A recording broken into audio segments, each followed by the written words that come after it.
आज हम आप सभी को भगवान जगन्नाथ के एक ऐसे भक्त की कहानी सुनाएंगे जिन्होंने अपने आंसुओं से भगवान जगन्नाथ का रथ रोक दिया था।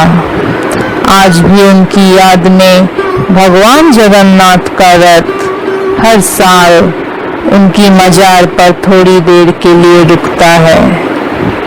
उनका नाम है भक्त सालाबेग।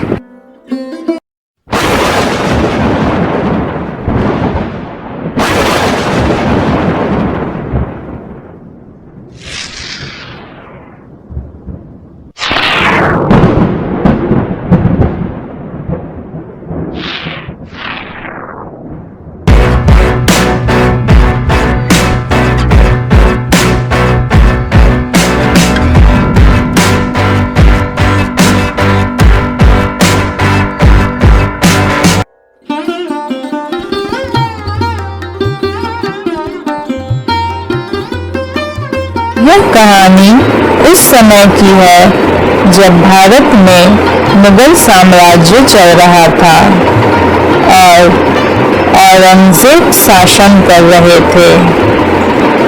तब लाल बेग उर्फ जहांगीर कुली खां नामक एक मुगल सैन्य का सूबेदार था, जो अपने सैन्य यात्रा पर 1 साल के लिए उड़ीसा आए हुए थे। परंतु लाल बेग के अत्याचारों के बारे में जानकर गांव वाले काफी भयभीत रहा करते थे।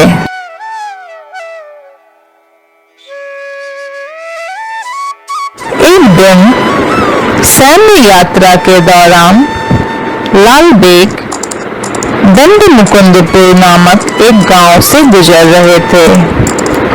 यह गांव बहुत ही सुंदर और मनोरम था।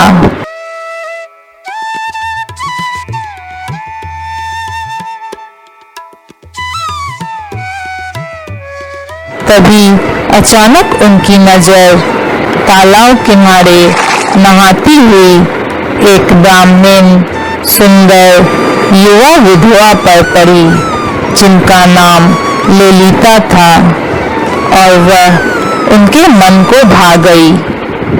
फिर वह उनका इंतजार करते रहे और जैसे ही वह पनघट से बाहर आई, उन्होंने जबरन उसे अपहरण कर घोड़े पर बिठाकर कटक ले आए।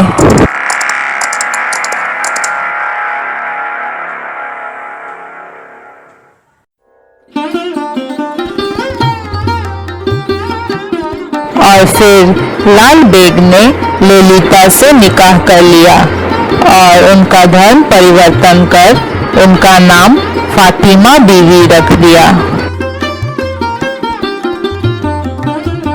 उन दोनों का एकमात्र संतान सालाबेग नाम से जाना जाता है। सालाबेग अपनी मां के साथ बचपन से ही भगवान जगन्नाथ की कहानियां सुनकर बड़ा हुआ।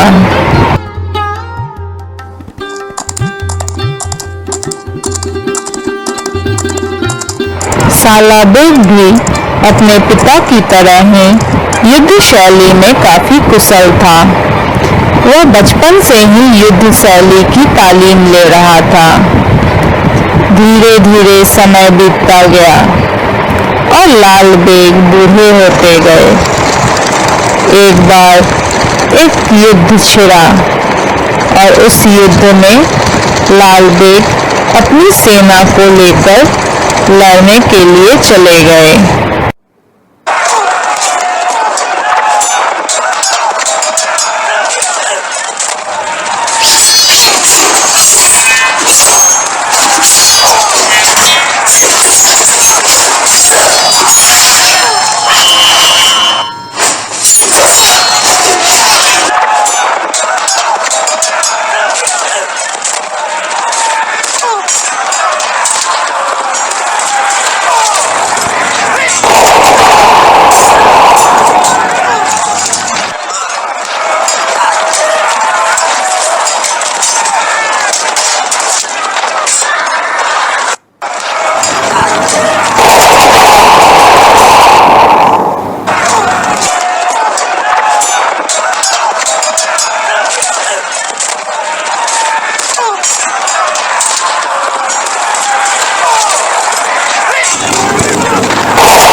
काफी युद्ध हुआ।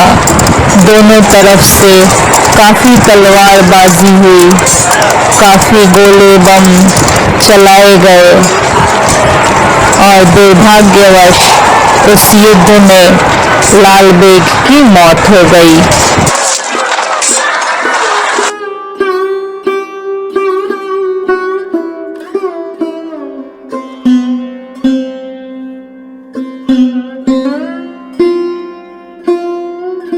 लाल बेग के मृत्यु के बाद ललिता फिर से विधवा हो गई और लाल बेग के स्थान पर साला बेग को सेना में नियुक्त किया गया और उस युद्ध में साला बेग भी काफी गंभीर रूप से घायल हो गए।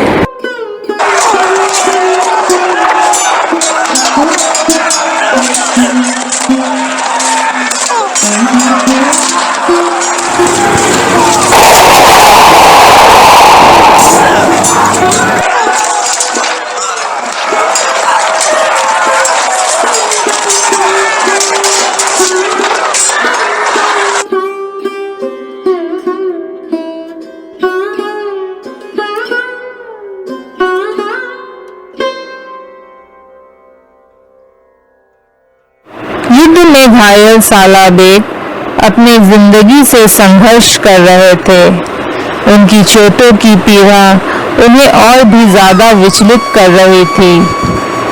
उनकी माँ सुबह शाम उनके चोटों पर औषधि लगा रही थी, परंतु विशेष कोई सुधार नहीं हो रहा था।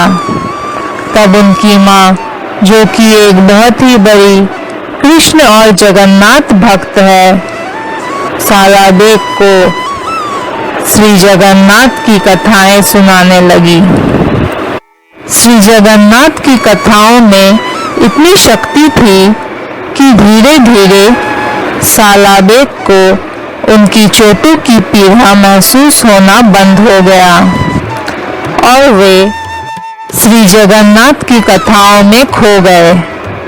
तब उनकी माँ ने यह सलाह दी कि तुम आज से ही सुबह शाम श्री जगन्नाथ और श्री कृष्ण के नाम का जाप करते रहो और उन्होंने वैसा ही किया।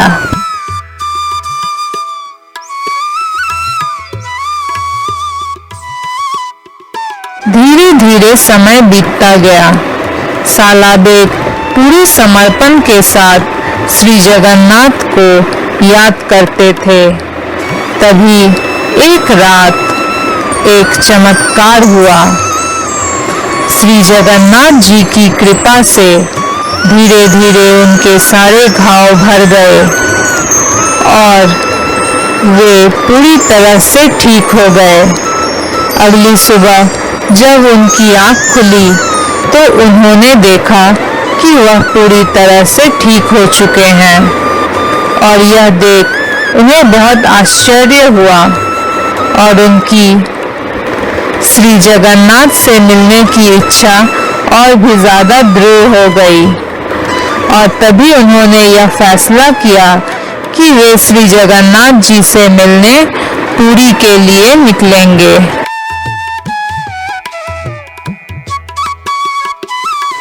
साला बेग अगली सुबह श्री जगन्नाथ जी से मिलने पुरी के लिए यात्रा शुरू कर दिए।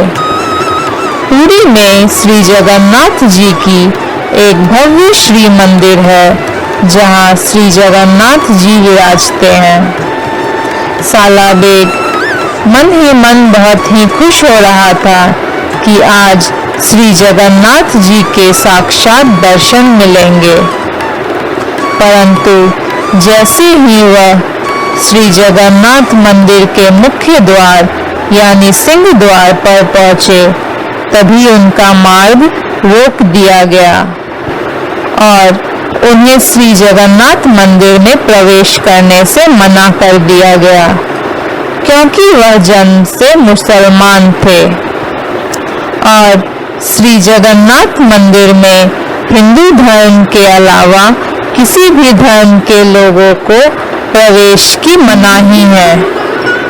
यह सुनते ही सालाबेग बहुत ही दुखी हो गए और वे वहां से लौटने लगे।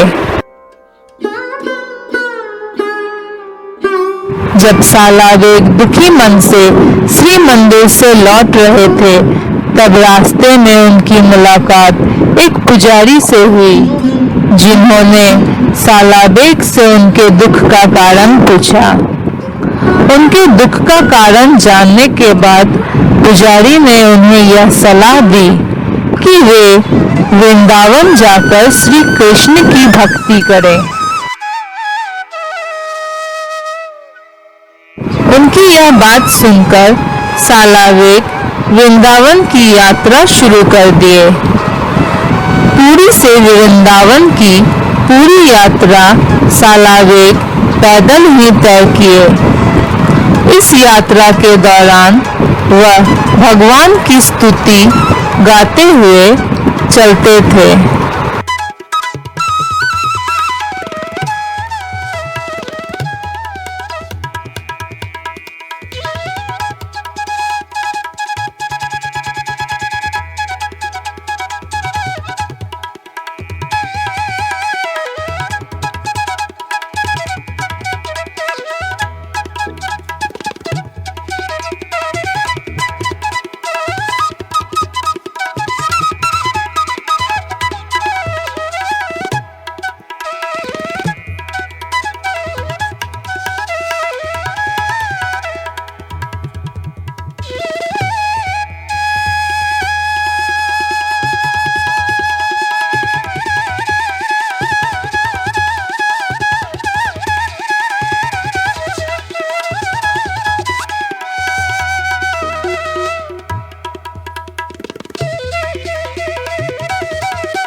ऐसे करते हुए वे वृंदावन पहुंच गए।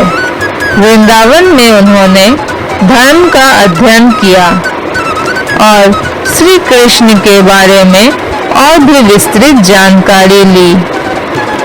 वहां उनका ज्यादातर समय यमुना के तट पर बैठकर श्री जगन्नाथ और श्री कृष्ण की स्तुति गाने में ही निकल जाता था। ऐसे करते हुए 1 वर्ष निकल गया।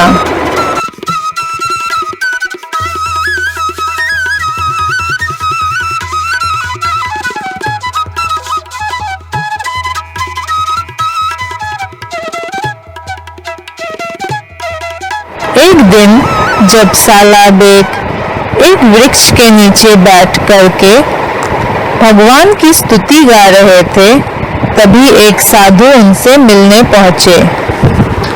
उन्होंने उनसे कहा, हे वत्स, तुम यहाँ बैठकर क्या कर रहे हो?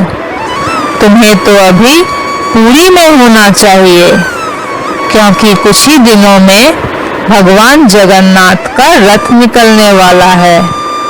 इस दिन भगवान जगन्नाथ अपने सभी भक्तों को दर्शन देते हैं। इस दिन किसी भी तरह की कोई मनाही नहीं होती। तुम्हें भी जाना चाहिए और उनके दर्शन करना चाहिए। यह सुनते ही वो फौरन पैदल ही गाते हुए पुरी की यात्रा शुरू कर दिए। जगत बंधु हे गोसाई, तुम श्री चरण बिनु अन्य गति नाही। सतस पंच साकोश दिगादिशु नाही। मोह जीवा दर्द नंदी घोष थिवाराही। इसका अर्थ है, जग बंधु मेरे भगवान, इस दुनिया में सभी के मित्र, मुझे अपने सुंदर शुभ चरणों की शरण लेने के अलावा और कहीं नहीं जाना है। 1500 मील बहुत दूर है। मेरे लिए दूरी तय करना, जब तक मैं वहां ना पहुंचूं और आपकी एक झलक ना पालूं तब तक नंदी घोष पर बने रहना। तभी वह अचानक बीमार पड़ गए और उनसे एक कदम भी हिला नहीं जा रहा था। तब वह बहुत ही व्याकुल हो उठे और रोते रोते भगवान जगन्नाथ से फरियाद करने लगे कि हे भगवान, क्या मेरी इस बार भी आपसे मुलाकात नहीं हो पाएगी? क्या मैं एक झलक भी आपको नहीं देख पाऊंगा? मेरी फरियाद सुने भगवान और मेरे लिए एक झलक दर्शन दे दे। भक्त सालाबेग की पुकार सुनकर श्री जगन्नाथ ने अपनी दिव्य दृष्टि उन पर डाली और उनसे कहा, हे वत्स, तुम चिंता मत करो, मैं तुम्हारी प्रतीक्षा करूंगा। जब तक तुम नहीं आओगे मैं वहीं रुका रहूंगा। और इसके बाद सालाबेग ठीक हो गए और अपनी पद यात्रा पुनः शुरू कर दिए।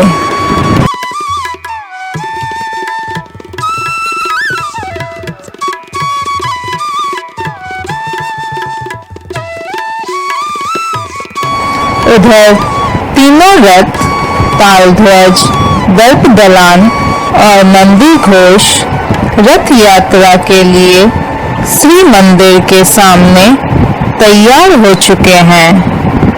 लोग बड़े ही हर्ष और उल्लास के साथ रथों के रस्सियों को खींचना शुरू कर दिए।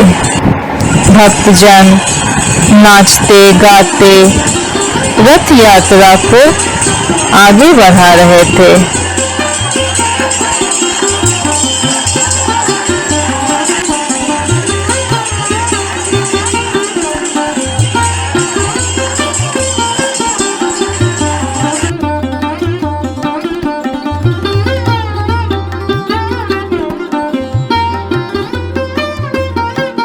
कि तभी अचानक श्री जगन्नाथ जी की कृपा से एक प्रकाश के साथ रथ रुक गया, क्योंकि श्री जगन्नाथ जी ने सालाबेग को ऐसा करने का वचन दिया था।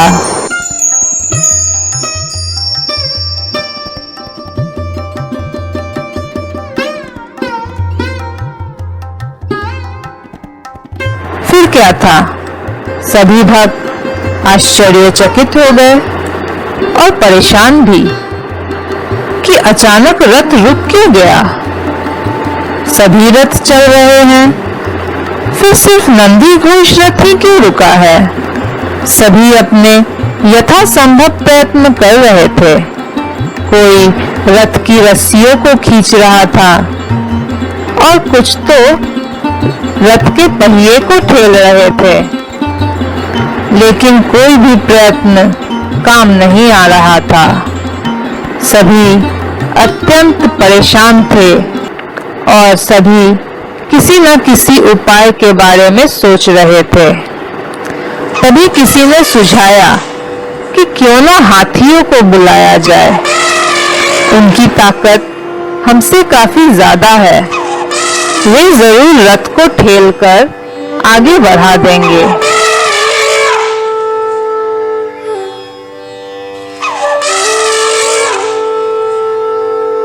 परंतु हाथियों के बार बार प्रयत्न करने के बाद भी रथ नहीं चला।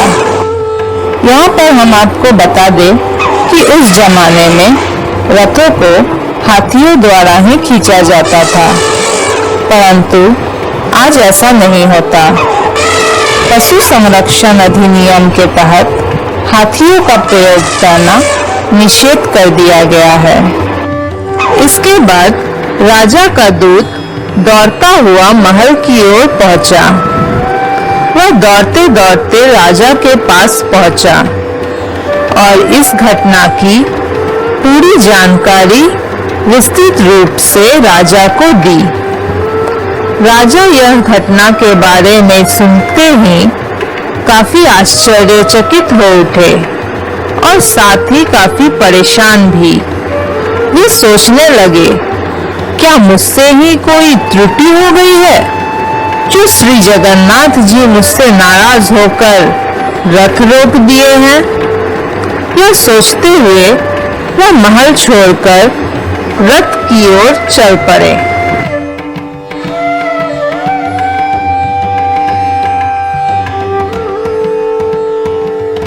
इधर राजा रथ के समीप पहुंचकर देखते हैं कि सभी भक्तगण काफी व्याकुल, विचलित और परेशान हैं। रथ क्यों नहीं चल रहा? यह देख राजा और भी विचलित हो उठे और भगवान से प्रार्थना करने लगे कि वे मार्गदर्शन करें कि उनसे ऐसी क्या भूल हुई है जो रथ रुक गया है।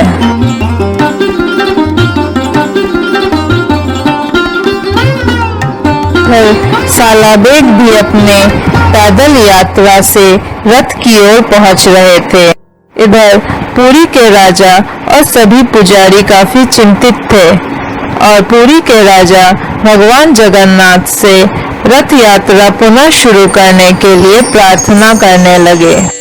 तभी मुख्य पुजारी को श्री जगन्नाथ जी की तरफ से एक निर्देश मिला कि वह चिंता न करे, प्रभु अपने पसंदीदा बच्चे की प्रतीक्षा कर रहे थे, इसलिए 7 दिनों तक भगवान जगन्नाथ के सभी अनुष्ठान, सभी पूजाएं रथ पर ही की गई।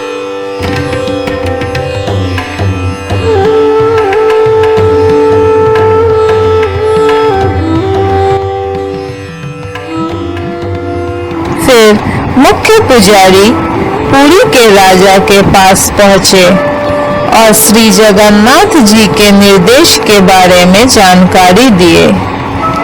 पुरी के राजा भी इस बात से सहमत हो गए कि हमें प्रतीक्षा करनी चाहिए।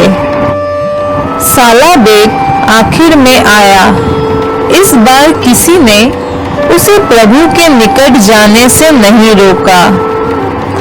उन्होंने जाकर उनके दर्शन किए और भगवान की आराधना की और यह देखकर काफी आश्चर्य भी हुए कि प्रभु ने उनकी विनती सुन ली और उनकी प्रतीक्षा की। यह सोचकर उनकी आंखों से झरझर आंसू बहने लगे।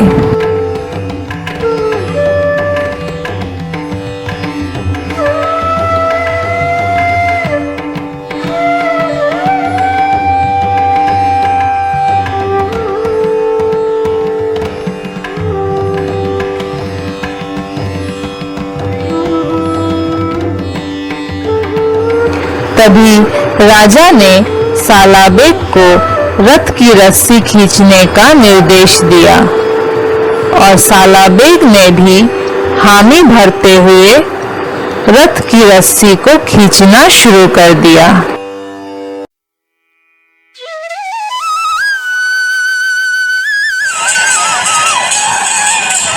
सालाबेग के रथ को खींचते ही रथ चलना शुरू हो गया।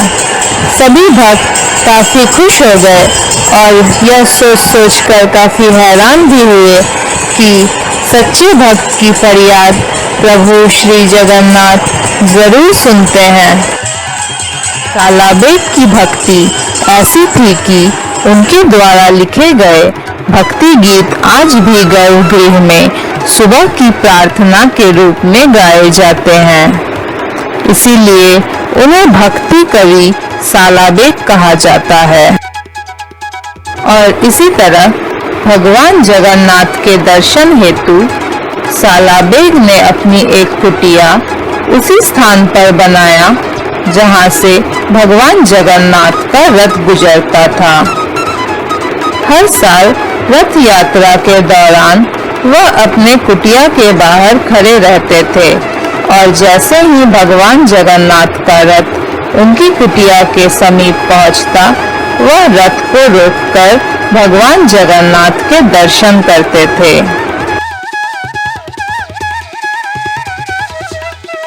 उनकी मृत्यु के बाद उनका नश्वर शरीर उनके भगवान के साथ विलीन हो गया।